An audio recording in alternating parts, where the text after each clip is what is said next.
all of us in those days, we wanted to do something different. In Hong Kong, when we were filming it, the guys that were there, the martial artists that were there, the fighters that were there, the actors that were there, we all had one thing in common. We wanted to revolutionize cinema. We wanted to have a revolution in film. We wanted more than what Bruce Lee gave, and we wanted more than what John Wayne gave, and all these other characters, Charles Bronson, all these other characters. We wanted more fighting. We were looking for more fighting. In those days in England, they were doing a lot of articles in the martial arts magazines about who are the real fighters / actors. Who, you know, I used to watch The Face. It's a magazine called The Face from London, and ID, it's also a magazine from London. I used to love those two because they were a little bit more avant-garde and futuristic and fashion conscious, but they would put out real good articles, and they would put out the actors and the musicians who were all, Bob Geldof was into martial arts big time, you know, all these people. So we did Live Aid and all that. So all these people were into martial arts, and I always used to think, man, where's my name? You know, I'm doing it right here. I never seen these guys, but you know, it is what it is. The world is like that. So I couldn't really care too much because I was growing. I didn't know where I was yet. And I went to Hong Kong. My dad was in Hong Kong, and that got me open. That opened martial arts really as they are. A very good friend of mine at the time, Errol. He told me, dude, you got to come do Muay Thai, you know, you got to come and you got to get into Muay Thai, this and that. And so I went with him. The moment we walked up Wan Chai, you know, past the red light district, up the buildings, and you go through the back of a restaurant, up these dark stairs, slippery with grease from the restaurant on the second floor, and we knock on this thing. It's kind of like real. It's like a movie, but it's real. It's real gangster, Hong Kong Chinese style, you know. And the guy opens the thing and sees us and opens the door, Muay Thai gym. And I started, and they wanted me to fight soon enough, and we used to fight every Saturday. And I started getting better and better, and me and Errol would box and spar for like dozens of rounds, break each other up, but it was making us stronger. That's what really the calling card for Muay Thai came, pulled me into Muay Thai.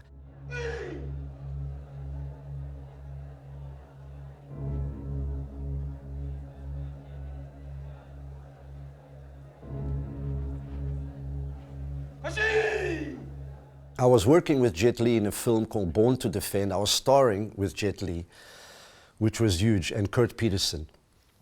And we were doing also the same mindset. We wanted to do something special and unique and more realistic. So we were getting hit, you know, you take the shots, you take the punches. It's a bit crazy, you know, it's the beginning of a new era in film.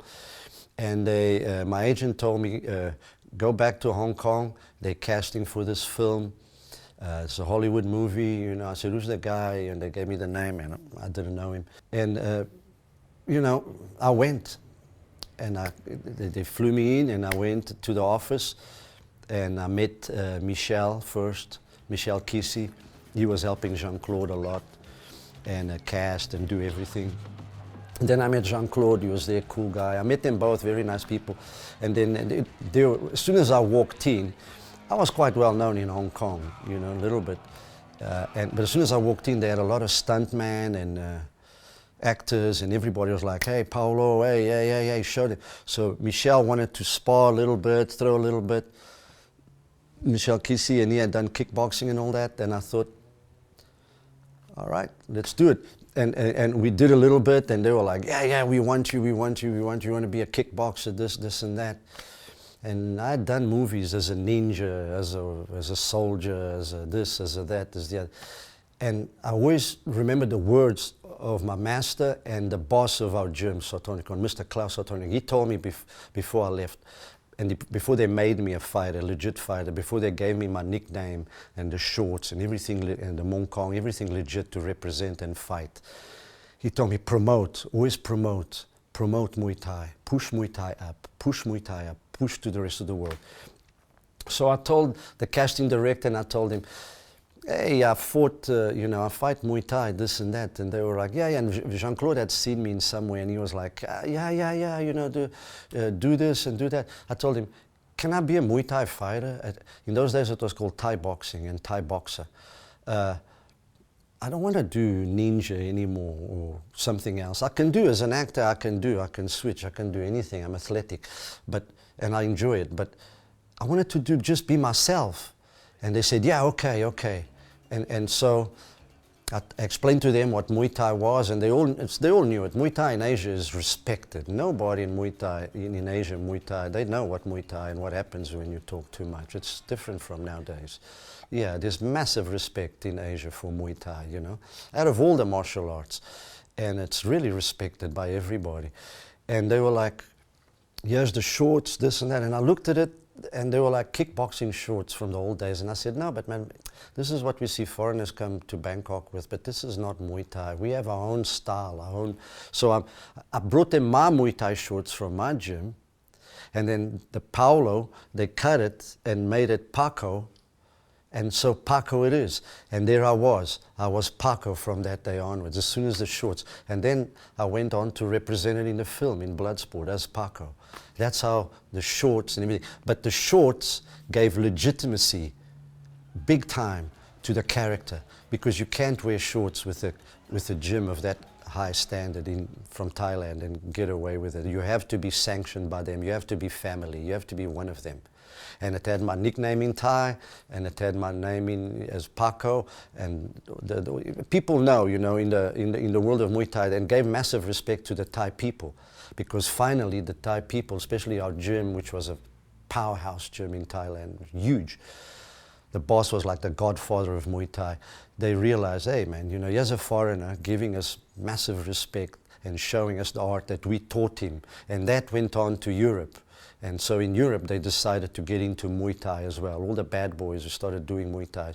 So that was the evolution, and that's what pioneered the way for Muay Thai.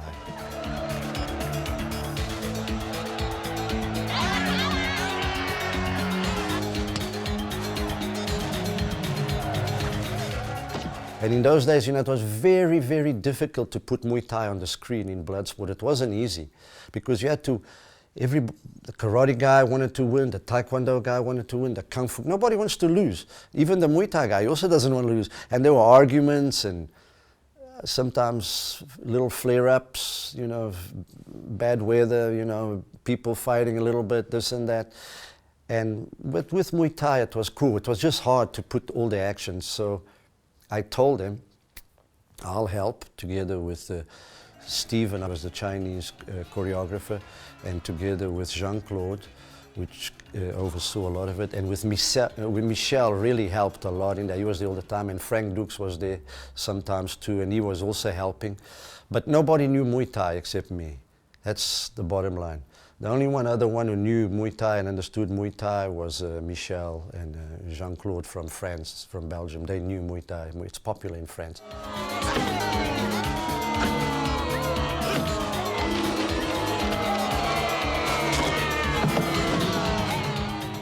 When Marc Desal spoke, people listened. When the director spoke, everybody listened. He passed away, great director, top. And David Worth, I mean, incredible cinematographer, ahead of his time, way ahead of his time. He created him and the director created Bloodsport with those angles. But those angles were also asked by Jean-Claude, and Jean-Claude also had an idea of what he wanted, you know, with shots coming upwards and all that. Yeah, people argued, you know, people don't like to get hit, and we were starting to hit more realistically, you know, so we weren't missing so much as a stunt, you know. That was the whole thing about Bloodsport.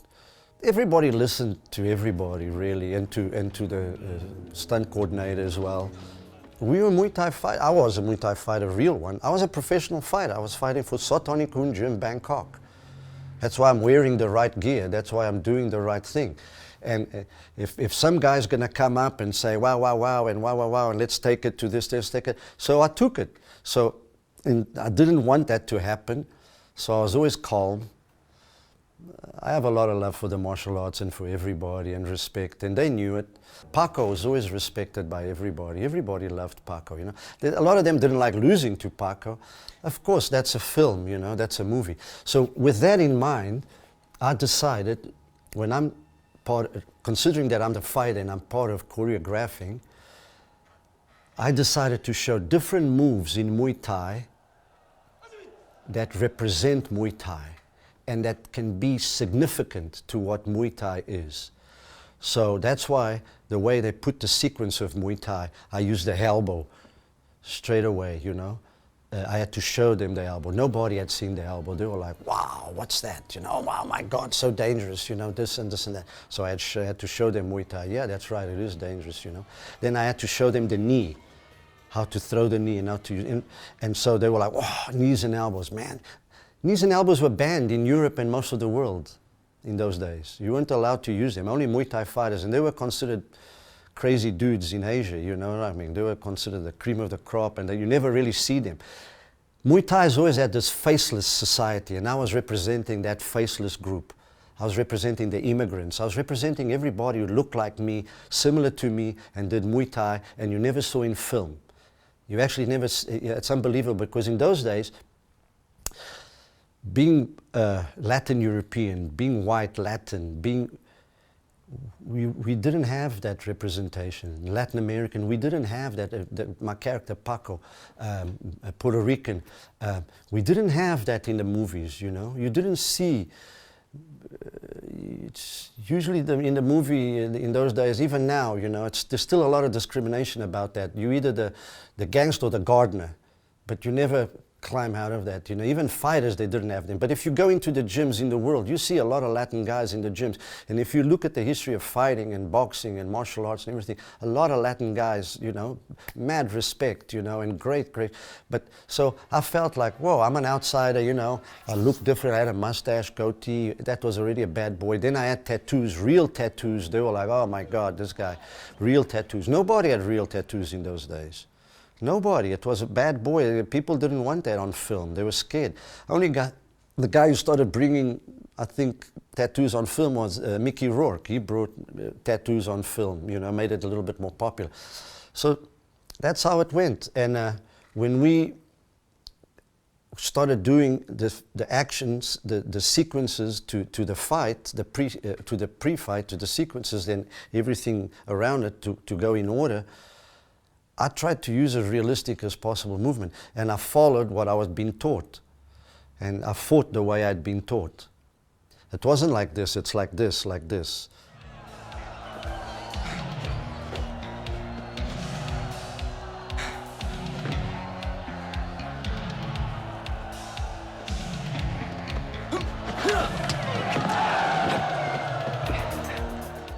You got to understand that this film was done without gloves. This was the first time, with the exception of Enter the Dragon a little bit, this Bloodsport was the first time that you saw guys go hand-to-hand combat without gloves.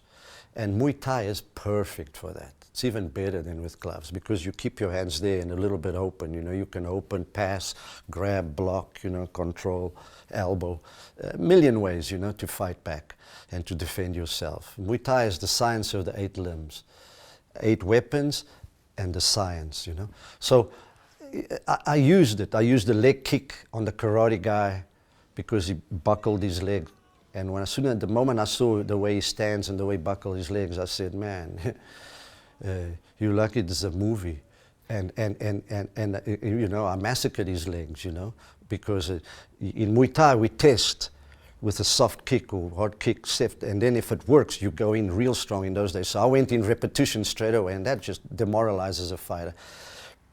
But he's got to win a little, I got to win a little, and so it goes. Then I went to the Kung Fu guy, and he tried to grab me elbow and knee, and it just went on and on. So I was putting everything in order, and I was showing moves of Muay Thai that are really interesting for the audience to learn.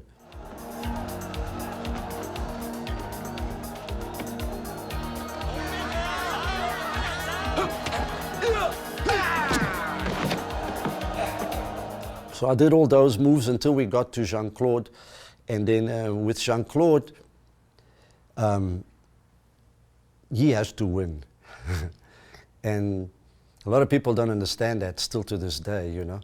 And I was like, nah, it's only fair, you know. He's the star, the big star of the show, and he's making us bigger as well, bigger than life. And this is a production. This is not about egos and like fighting for yourself and your team. We are the team. the whole of Bloodsport. We're making something. I knew this, why? Because I had already experience in film. I was already starring with Jet Li. I had done other movies. I had co-starred. I had done stunts. I had done everything. So I wanted the best for the film. I mean it. I had a lot of pride because at the end of the day, I didn't want Muay Thai to look bad or to lose, because we usually win for the most part, and we are brainwashed to think that there's nothing wrong with losing at all. But it's better to put up and win if you can, you know, and put a good performance. But everybody's got good days and bad days. And in Muay Thai, you can knock a guy out, you can win whatever, and you embrace each other afterwards. In Muay Thai, you leave all the bad blood behind when you enter that ring.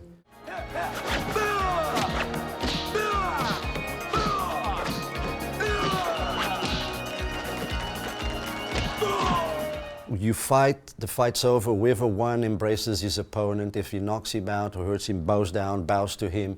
It's all about love for your opponent. It's all teams. We all Nak Muis, you know, Nak Muis. We all Muay Thai fighters.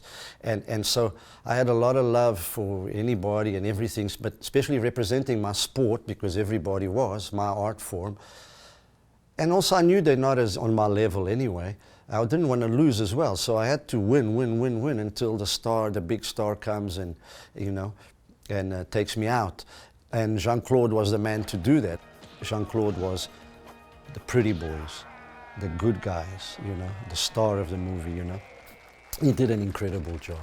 He was awesome, you know. Even, man, we weren't used to seeing guys do the moves he did. And it was really extraordinary, and he deserved what came out of it, because he put his heart into it as well. It was great, and Jean-Claude and I, we coordinated. It was given the green light from Steven, the stunt coordinator, and from Frank, and from a few other people, and we went at it, and we got into it, you know, and in those days he didn't pull too much, so he was hitting for real. And you got to do this over and over, at least for 2 or 3 days, the scene, and try capture certain things, and then in the afternoon or whatever. And it got, you know, it is what it is, you know. We took it, there were injuries, we all got injured, and then we decided, come, you know, come with it. Show me what you've got. Come on, man, you know, hit, you know what? I can take it, I'll show you, you know, in real life. Come on. And we got into it and we went for it. You know, on those kicks you can see the splattering and the skin color changing, you know. It was awesome. And then, yeah, it was as close to everything we wanted in real life, in real time, in a new era for film, you know. It was well filmed. I think it was great, and we did a good job, you know. It's a hard job, you get bruised up and banged up, but we succeeded, you know. We gave everything we had.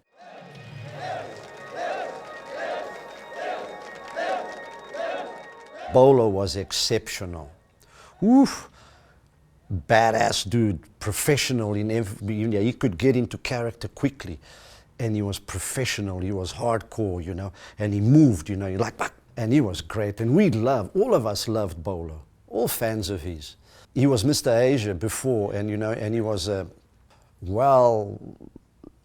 big martial artist, and on top of being a big martial artist, he was a big actor in Asia. He had done hundreds of movies. He was acclaimed, he was famous, and I got to tell you, he made that movie.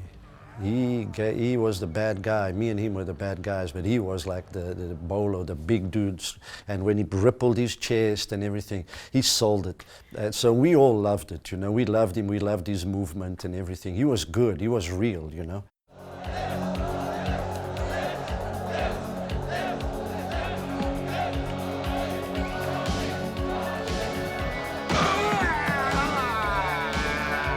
I knew we succeeded when it came to the premiere, when I was in LA. I walked into the premiere of the movie in the South Bay after signing all the autographs and everything, and they told me to go ahead and walk in because the stars were coming behind, a little bit behind. A true fact. And I said, sure, you know, here we go again, the faceless, you know, we always ignored, but yet we are the majority. But anyway, so I walked in with Don Gibbs' wife, Don Gibbs was a friend of mine by then. He was the wrestler, American wrestler in the movie. Incredible actor, good man. He helped me so much. I love that guy. He helped me so much. He was special to me. I'll never forget him. And he helped me so much on another level. And so he told me, hey, Paulo, go with my wife, go sit down, you know, go ahead, you know, because all the stars were going to come up, you know. He's one of the big stars. He was a big star already in Hollywood. And I walked into the movie house. I'll never forget this moment. I walked into the movie house, and the usher was a little dude with a shaved head, like a skinhead type of dude, and I had hair and everything. And the usher came to me and then looked at me and recognized me. And he screamed out, hey, this is Paco, he's for real, this guy's the real deal. And I felt this energy, like, fuck, he's a street kid, he's working as a usher, you know, he's struggling, you know, to pay rent. I felt, fuck, I did it. I even get emotional. He recognized it. And as I sat down, Don Gibbs' wife gave me a big like this, and she said, yeah, they know. And then the entourage came in, and we all sat and watched it. Top class. After I watched the movie, I never watched it for a long time, but I knew, hey, this is going to be big.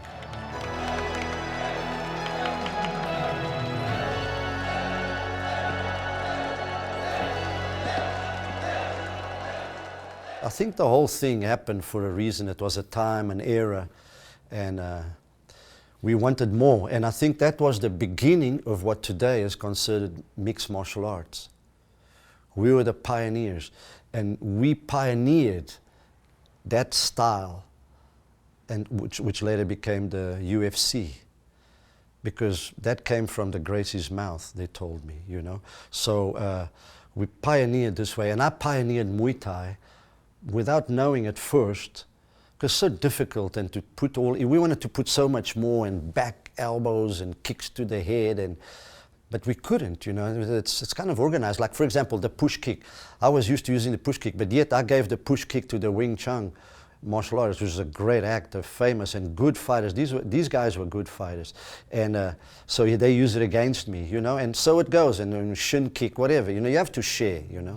Sharing is caring, and we have to, at the end of the day, we cannot think, hey, okay, I'm just going there and kill everybody. That's childish. That's not a movie. That gets you nowhere. That gets you off the set, that attitude.